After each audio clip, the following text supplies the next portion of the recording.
KABC time's 15 minutes past 11 o'clock, Saturday night, open mind. I'm Bill Jenkins. Ho is with me, and I believe Bessie has joined us tonight. Bessie, welcome aboard. Thank you. I wanted to ask Ho about the crystals. Do they increase idiosyncrasies and eccentricities? And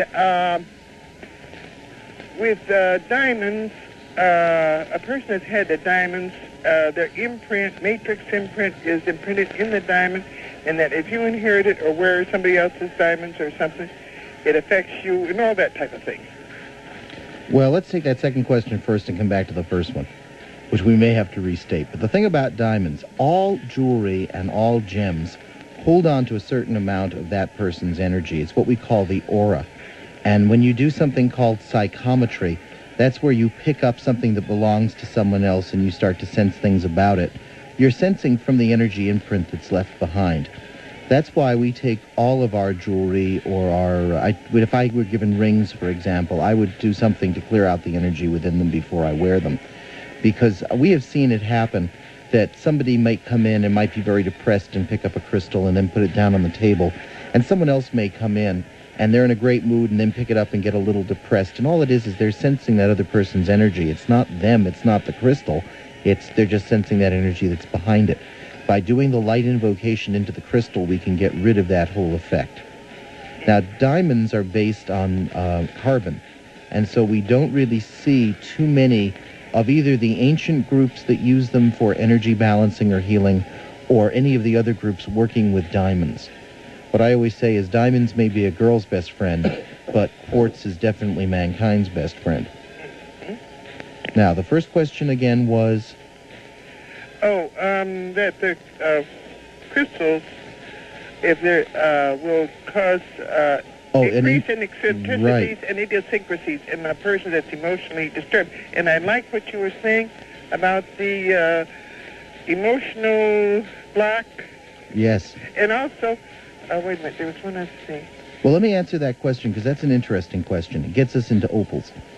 In general, the answer would be yes, it is possible. But then there are other types of crystals that you can wear, other colors that may balance out those imbalances and idiosyncrasies. But now, something like opal. Opal is a crystal that's gotten a very bad reputation because everybody has heard that opals are bad luck. And there's two reasons why that's happened.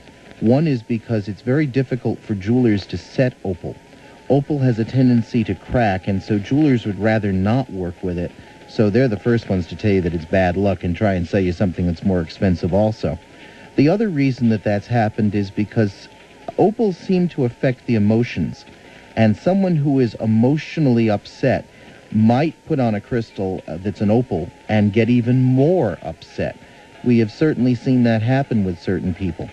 So, yeah, if you find you're wearing a crystal that's causing that kind of problem, take it off and try a different kind of crystal. Because different crystals will affect different areas of the body. Okay. What did she say? Crystal phase or crystal glaze? Chrysophase. How do you spell it? Now she asked me. Now that I've closed the book, I had to look it up. I'll tell you what, though. We'll look it up and I'll tell it over the air the next time I pull it out. I'm not the world's best speller. I wrote for television and radio for 15 years, but no one ever said you had to be able to spell to do that. You ought to see my newscast. But you don't get to read them. Okay, Bessie. What about that thing on emotional block? When's that going to be out? That's going to be on Tuesday night at the Sportsman's Lodge at 7:30. It is I'm just looking to see what that's going to be now. That's going to be a $10 lecture at 7:30 at the Sportsman's Lodge. And we will do some crystal exercises for releasing emotional blocks and for balancing the imbalances. We'll deal with guilts, and we'll deal with the little part of us that doesn't want to get things done, the part that gets in the way. Oh, God, how I need that. Yeah, the part that our parents have helped program while we were little and our peers have reinforced. You know, that old great line, I can't, I won't, I shouldn't. We're going to get rid of all of those. That is a neat one. It's a lot of fun, and it's going to be a taping, which means that the tape will be available later. So Anyone who wants to get in and play on that one, 7:30, and that's Tuesday night. That one's $10, but the Sunday and Monday ones are free. The 2 and 7:30 ones are free. When are you going to be in Orange? That's going to be on Thursday.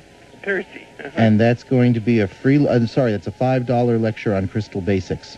But we'll be there from 11 to 11 at the Quality Inn on Brookhurst. And again, because it's hard to keep saying these things over and over, we take up a lot of radio time. The number is 818-761-0945. And this time, folks, I promise you we're going to have people on those phones round the clock.